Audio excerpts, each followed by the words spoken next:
Halo, assalamualaikum. Kembali lagi di channel levelup.id. Di video kali ini kita masuk ke segmen Linux Experience episode yang pertama. Dan di video kali ini kita akan bahas sebuah distribusi Linux yang asik dan keren, yaitu Pop! OS.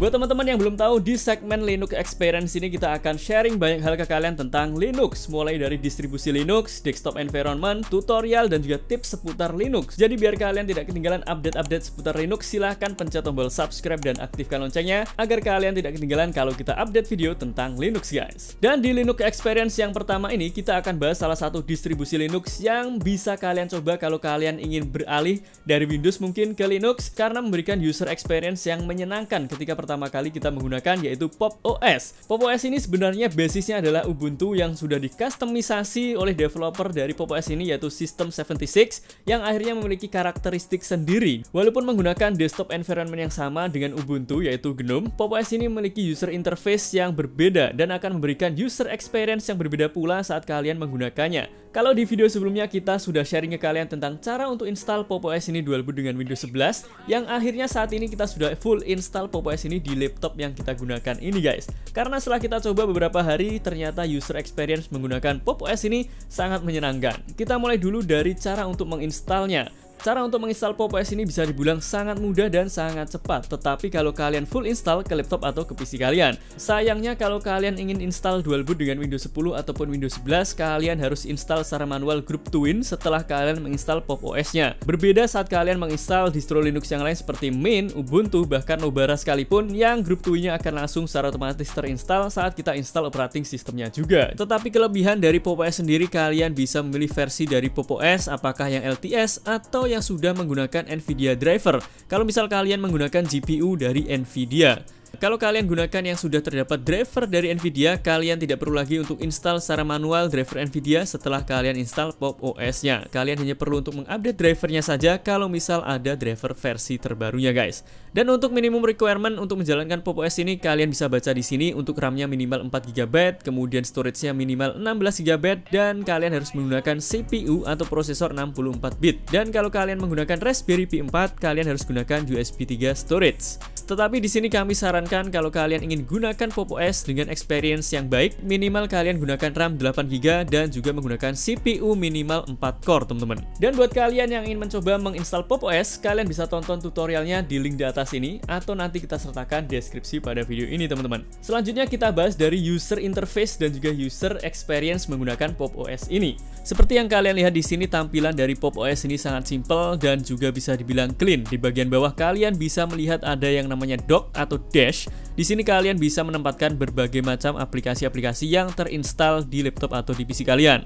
Mungkin kalau di Windows kalian biasa mengenalnya dengan taskbar ya, tapi di sini tampilannya lebih keren dan kalian bisa lihat tampilannya floating atau mengambang seperti itu, teman-teman. Dock ini juga bisa kalian setting, mulai dari kalian bisa mengaktifkannya. Kalau misal kalian terganggu dengan adanya dock ini, kalian bisa disable docknya, maka dia tidak akan tampil seperti ini. Kalau ingin aktifkan lagi, tinggal enable aja di sini. Selanjutnya di sini kalian juga bisa customize docknya, mulai dari extend agar dia bisa sampai ke kanan dan ke kiri. Tapi kalau kalian tidak suka yang seperti ini, kalian bisa disable yang extend docknya.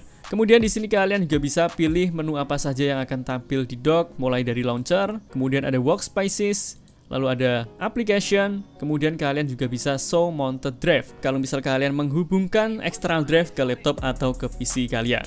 Kemudian di sini kalian juga bisa setting action saat kalian klik icon yang ada di dock ini, apakah ingin launch or cycle Windows, ada launch or minimize Windows, dan ada launch, minimize, or preview Windows. Selanjutnya di sini ada juga settingan untuk dock visibility. Kalian bisa setting apakah docknya ingin tetap tampil seperti ini, atau kalian ingin auto hide docknya. Kalian tinggal aktifkan di sini, maka docknya akan secara otomatis ke hidden, teman-teman. Dan saat kalian arahkan kursor kalian ke sini, maka docknya akan tampil, guys. Atau kalian juga bisa pilih yang Intelligence Hide. Kalau misal kalian aktifkan ini, maka saat kalian buka aplikasi yang overlap dari docknya, maka docknya akan ke hidden secara otomatis. Di sini kalian juga bisa memilih ukuran dari docknya, apakah ingin small, medium, large, atau kalian juga bisa custom sesuka hati kalian ukuran dari dock yang ada di Pop! OS ini. Tidak hanya itu, kalian juga bisa setting posisi dari docknya, apakah di bawah, kemudian di sebelah kiri, atau di sebelah kanan seperti ini. Untuk di sebelah atas tidak bisa ya, karena di atas ini ada bar yang memuat beberapa informasi dari Pop! OS ini. Kemudian yang terakhir di sini kalian bisa setting alignment-nya, apakah ini di tengah seperti ini atau mungkin di sebelah kiri atau di bagian start atau di end atau sebelah kanannya. Selanjutnya di bagian atas ada juga minibar dan ada beberapa menu yang bisa kita gunakan. Yang pertama ada workspaces.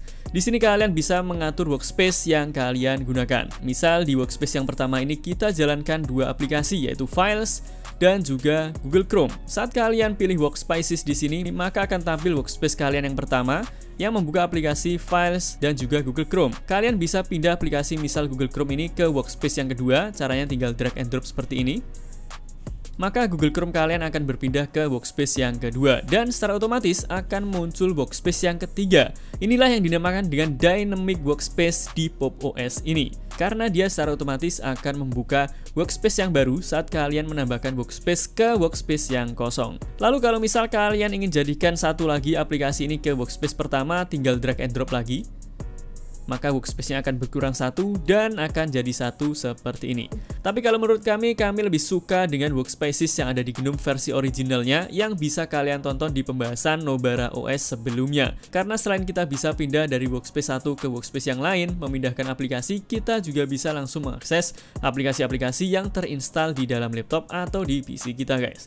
Selanjutnya di sini ada juga menu application yang berfungsi untuk menampilkan aplikasi-aplikasi yang terinstall di laptop atau di PC kalian. Dan di sini kalian bisa mengorganize semua aplikasi yang terinstall. Kalian bisa taruh di library home atau kalian juga bisa kelompokkan menjadi folder-folder seperti ini. Untuk cara mengelompokkannya pun juga sangat mudah. Kalian tinggal buat folder baru, misal kita beri nama game. Kemudian untuk mengisi game ini kalian bisa drag and drop aja aplikasi yang ingin kalian masukkan. Misal Dota 2 kita masukkan ke sini, misal Metro Exodus kita masukkan ke sini, RPGS 3 kita masukkan ke sini, tinggal drag and drop aja sesuka hati kalian. Misal Yuzu juga kita masukkan ke sini.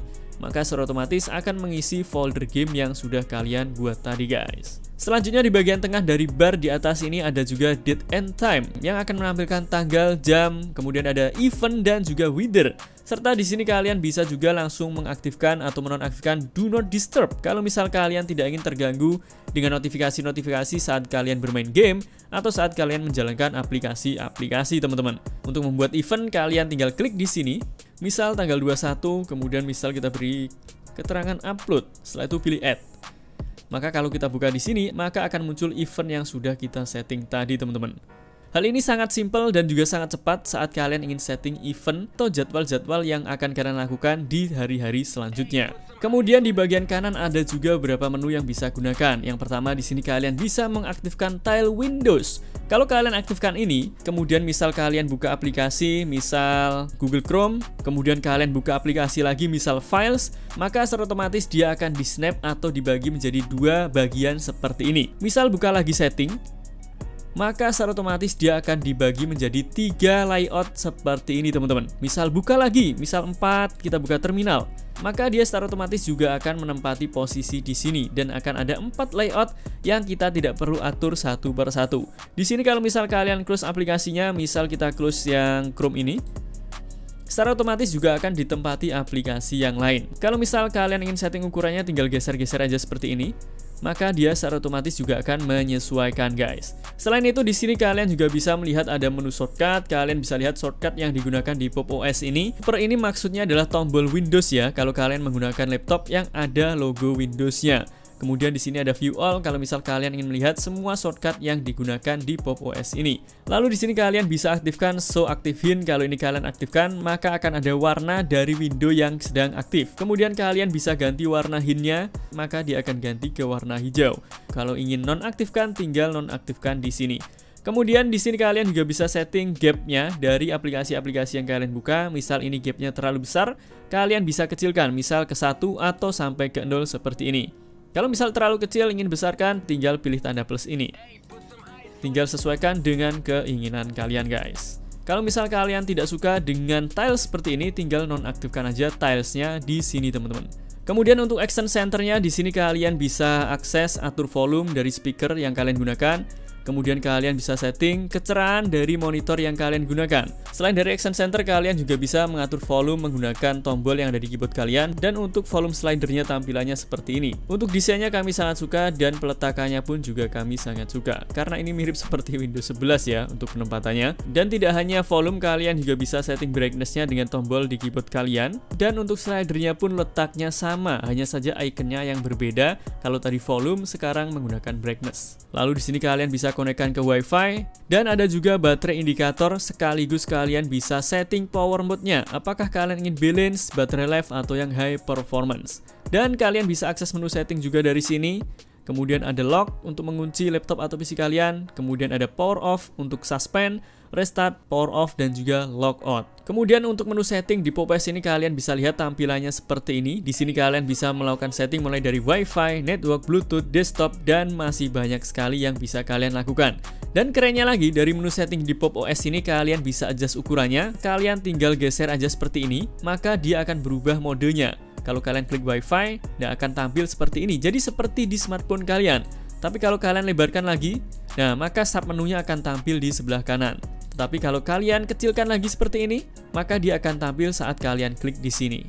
Misal ganti background, nah akan tampil seperti ini. Tapi kalau kalian lebarkan, maka dia akan menyesuaikan sesuai dengan ukuran dari menu settingnya.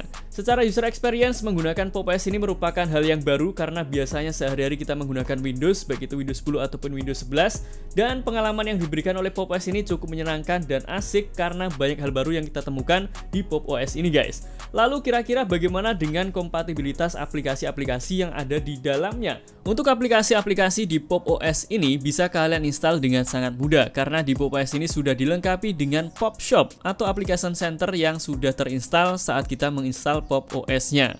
Di sini kalian tinggal cari aja aplikasi yang kalian butuhkan. Misal Spotify, kalian tinggal pilih Spotify. Kemudian kalian tinggal pilih install untuk langsung menginstal aplikasi Spotify-nya, teman-teman. Kemudian di sini juga sudah dikelompokkan menjadi beberapa kategori, mulai dari aksesoris, audio, communication, sampai writing and language. Jadi kalian bisa lebih mudah mencari aplikasi sesuai dengan kategori yang sudah dibuat di PopShop ini, guys. Lalu bagaimana aplikasi-aplikasi yang biasa kita gunakan di Windows seperti Office, Photoshop, Adobe Premiere, atau mungkin aplikasi-aplikasi yang lain. Sebenarnya kalian bisa menjalankan aplikasi-aplikasi Windows di Linux dengan menggunakan Wine, tetapi kalau kalian ingin beralih dari Windows atau mungkin baru ingin belajar tentang Linux, kami sarankan kalian gunakan aplikasi-aplikasi dari Linux-nya. Jadi cari aplikasi alternatif yang ada di Linux. Misal Microsoft Office, kalian bisa ganti dengan LibreOffice yang secara fungsi sama. Kalian bisa mengedit teks, kalian bisa mengedit data, dan kalian juga bisa membuat presentasi dengan aplikasi tersebut.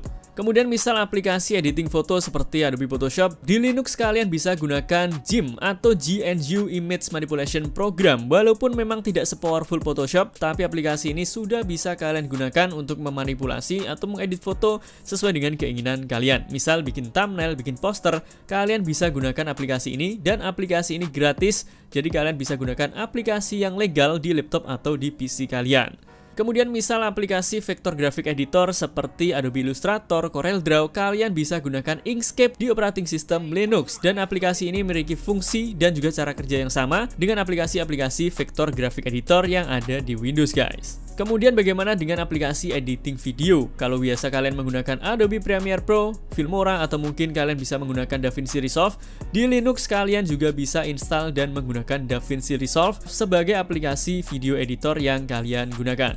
Tetapi ada beberapa hal yang harus kalian ketahui tentang DaVinci Resolve yang ada di Linux. Yang pertama, walaupun kalian bisa menginstal DaVinci Resolve dan bisa menjalankannya, DaVinci Resolve versi gratis di Linux tidak support dengan encoder X264 ataupun X265. Kalau kalian ingin gunakan yang support dengan X264 atau X265, kalian harus gunakan yang versi studio atau yang versi berbayar, teman-teman.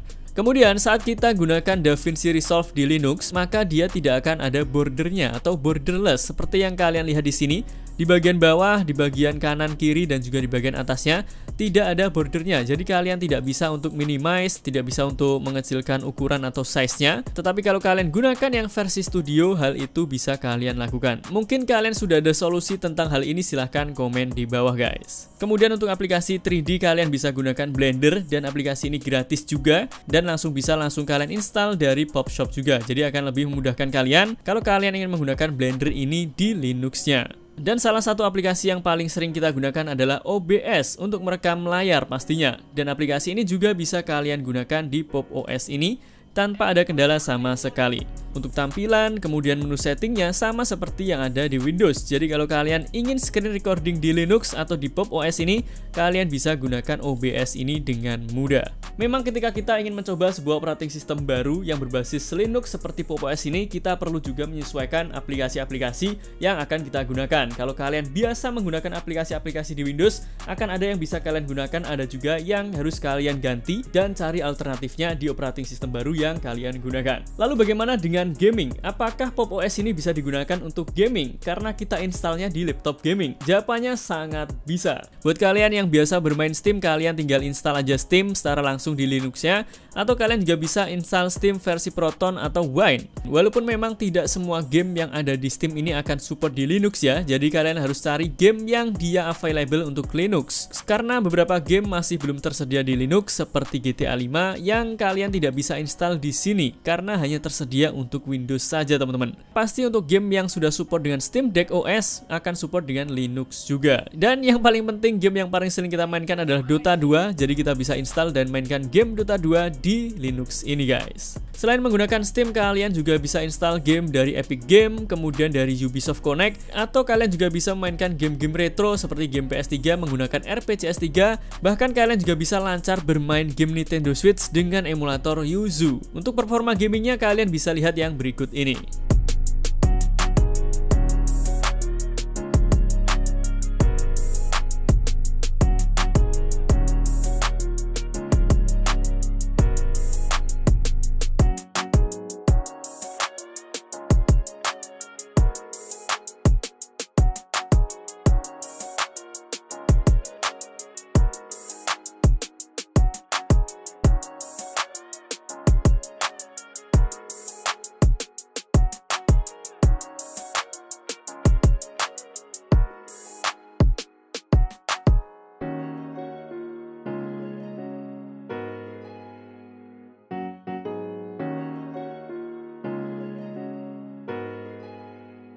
Put some ice on it.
Hey, put some ice on it.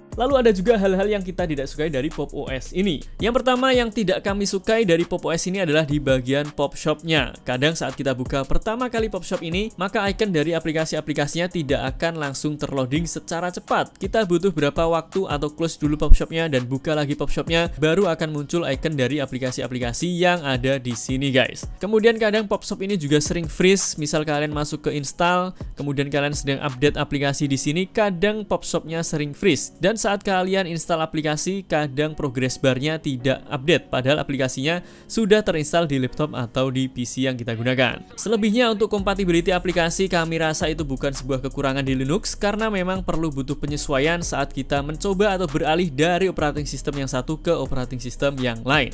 Oke teman-teman, jadi itu tadi adalah pembahasan tentang Pop OS ini yang merupakan salah satu distribusi Linux yang kita rekomendasikan untuk kalian yang ingin mencoba distribusi Linux dan ingin beralih dari Windows ke Linux, karena akan memberikan user experience yang menyenangkan kalau kalian menggunakan Linux di laptop atau di PC kalian. Kalau kalian ada informasi tambahan tentang Pop OS ini, silahkan komen di bawah agar semakin banyak informasi yang kita sharing ke teman-teman semua. Dan kalau ada yang ingin kalian koreksi, silahkan komen di bawah juga guys. Dan semoga video ini bermanfaat untuk kalian. Jangan lupa like, comment, subscribe, dan sebarkan video ini ke sosial media kalian agar semakin banyak orang yang mendapatkan manfaat dari channel ini. Sampai jumpa di pembahasan tentang Linux selanjutnya.